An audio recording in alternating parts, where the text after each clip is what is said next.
يا ديمو، مدير. جبت الخروب والصوبيا اللي يا عم هناخدهم خروب لاختك؟ وصوبيا ايه ده؟ انا جبت لك الحاجه اللي اي حد يتمناها. ايه اللي اي حد يتمنى؟ انت جبت ايه يا ادم؟ شكلك عملت انا جبت لك نصيبه يا حاجه ادم. هتهليك كتير وريني دلوقتي. بقى جبت ايه كده، وريني بقى جبت ايه تعالى عشان وريني اللي أنا شكلك جبته. عملت نصيبه. يا انا عم قايل ده أنا لك جبت كتير وطلع هات خروب وهات صوبيا وهات تمر بص عشان بس. رايحين لاختك زياره. ايه اللي انا انت جايب جايبه بقى ده؟ نحله سودا ليمون، دي بقى هتهليك يا ايه؟ ادهم ما تعمل تجيبليش لك يا ادهم خطين من كتر يا ابني، الفرح. هتجيب لي شلل وانا في عز لا. شبابي يا ابني. يا عم شلل وريني. ايه؟ بص ديت اللي هتهليك تجيب لك. بصوا يا جدعان، جايب ايه بالله عليكم؟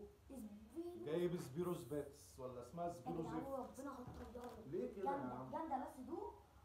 ايوه عليك يا ادهم، انت بتهزر؟ انت جايب الحاجه اللي انت نفسك فيها يا ادهم؟ يا عم ده اللون الاحمر ده والتفع اللي وبعدين انت جايب هيخليك عامل زي التفاحه كده. انت جايب كل ازازه طعم يعني. أيوة، ما طعم تجيب لازم ازازه، تستحيل حتى لك لو بقى. جبت من دول هات لازم ازازه اعمل لك كبيره. ريب وبقى كده بقى ويظبط لك الدنيا. ايوه عليك يا ادهم، انت صرفت الفلوس كلها دوق يا بس ادهم؟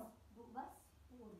ادوق ايه يا ابني؟ ادوق ايه واحنا في رمضان؟ احنا المفروض دول هناخدهم دوق بقى زياره عند اختك. وبعدين انت جايب قهوه ليه؟ عشان هي انت بتحب القهوة. البتاع دي كنت معايا مره في السوبر ماركت وقلت لي انا نفسي فيها ونفسي ادوقها. لا دي لاختي كده بقى جايبها لاختك ولا جايبها لنفسك؟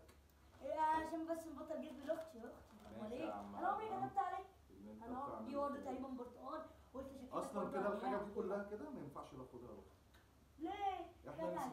ده اختي كانت نفسها لا والله هتعجب لا، اختي بتمزج. ولا هتعجبك كانت انت؟ بتمزج بالسواعية لا بتاعتها بص بقى، بقى الحاجات دي كلها احنا هنعمل بقى فيديو عشان مش هينفع ناخدها زياره. هتنزل تاني يعني تجيب بعد كل خروب. هتنزل تاني تجيب اديها خروب ده انا بس وصوبيا. انا يا ابني ما بحرمش، اقسم برب العز. انا اخويا ابو لهب، انا اخويا ابو لهب.